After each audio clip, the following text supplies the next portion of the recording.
Assalamualaikum warahmatullahi wabarakatuh. Alhamdulillahi rabbil alamin, wa bihi nasta'in wa ala umurid dunya waddin, wassalatu wassalamu ala asrafil anbiya'i wal mursalin, sayyidina wa habibina wa maulana Muhammadin sallallahu alaihi wasallam wa ala alihi wa sahbihi ajma'in, amma ba'd.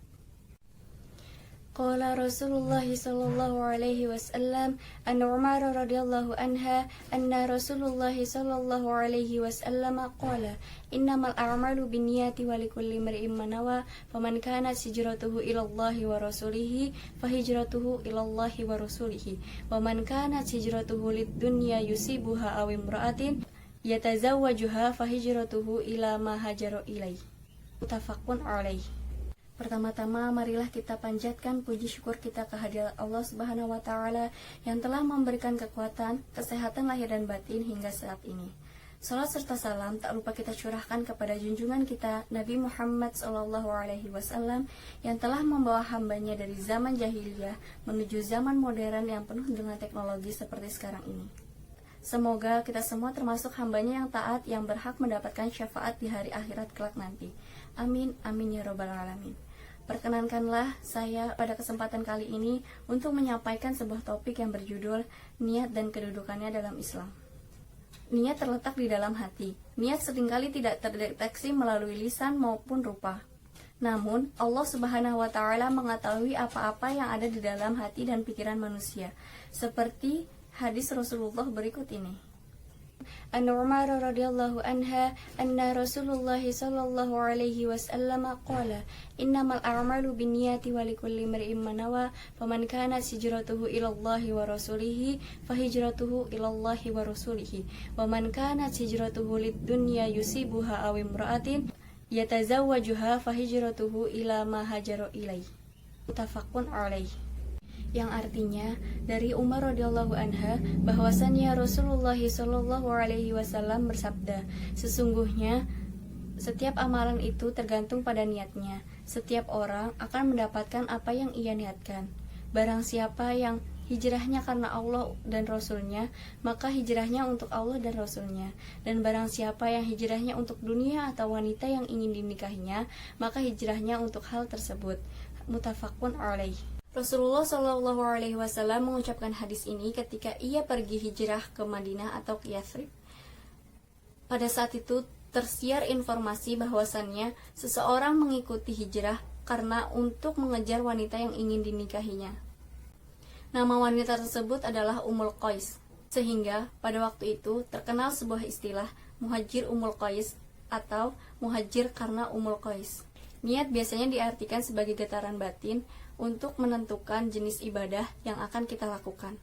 Contohnya, ketika kita melakukan sholat pada pukul 5.15, ada beberapa kemungkinan. Yang pertama, sholat syukurul wudu. Yang kedua, sholat tahiyatul masjid. Yang ketiga, sholat istikharah. Yang keempat, sholat fajar. Dan yang kelima, sholat subuh.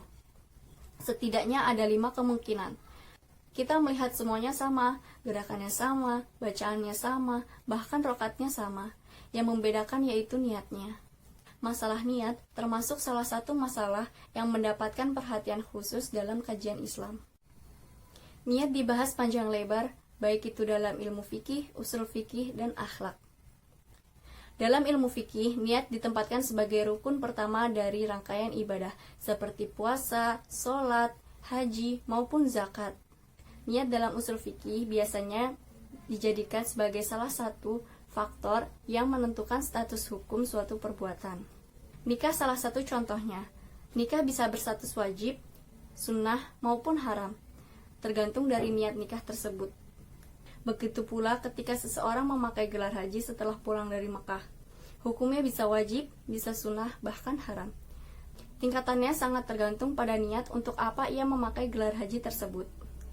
Niat dalam sudut pandang akhlak pengertiannya lebih menunjukkan getaran batin untuk menentukan kuantitas sebuah amal. Sholat yang kita lakukan dengan rakaat yang sama, bacaan yang sama, bahkan di waktu yang sama, penilaian bisa berbeda setiap orang, tergantung kualitas niatnya. Niat paling tinggi kualitasnya disebut ikhlas, sedangkan niat paling rendah disebut riya atau sum'ah. yakni beribadah karena mengharapkan sesuatu selain ridho dari Allah. Rasulullah Shallallahu Alaihi Wasallam pernah menyampaikan kekhawatirannya. Beliau bersabda, sesungguhnya ada sesuatu yang aku takutkan, yang paling aku khawatirkan menimpa umatku kelak, yakni syirik kecil. Kemudian para sahabat bertanya, apakah syirik kecil tersebut? Rasulullah menjawab, syirik kecil tersebut adalah riya. Dalam hadis diceritakan pula bahwa di akhirat kelak ada sekelompok orang yang mengeluh, merengek, bahkan menangis. Mereka berkata, ya Allah, kami di dunia rajin mengerjakan sholat, tapi kami tercatat sebagai orang yang tidak mau mengerjakan sholat. Para malaikat kemudian menjawab, tidakkah kalian ingat sewaktu melakukan sholat, kalian bukan mengharapkan ridho dari Allah, kalian mengharapkan pujian dari manusia. Kalau itu yang kalian cari, maka carilah manusia yang kalian harapkan pujiannya itu. Jelaslah bahwa kualitas sebuah amal berbanding lurus dengan kualitas niat yang melatar belakanginya. Bila niat kita lurus, maka lurus pula amal kita. Tetapi bila niat kita bengkok, maka bengkok pula amal kita. Agar niat kita senantiasa lurus dan ikhlas, alangkah baiknya kita menghayati kembali janji-janji yang selalu kita ucapkan saat sholat. Sesungguhnya, sholatku, ibadahku, hidup dan matiku hanya untuk Allah Subhanahu wa Ta'ala. Demikian ceramah agama yang dapat saya sampaikan. Semoga bermanfaat bagi kita semua dan dapat diaplikasikan dalam kehidupan sehari-hari.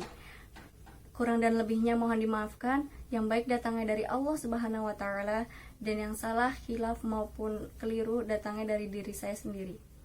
Akhirul kalam, subhanakallahumma wa bihamdika, asyhadu an la ilaha illa anta, astaghfiruka wa atubu ilaik. Wallahul muwaffiq ila aqwamit thariq, wabillahi taufiq wal hidayah. Wassalamualaikum warahmatullahi wabarakatuh.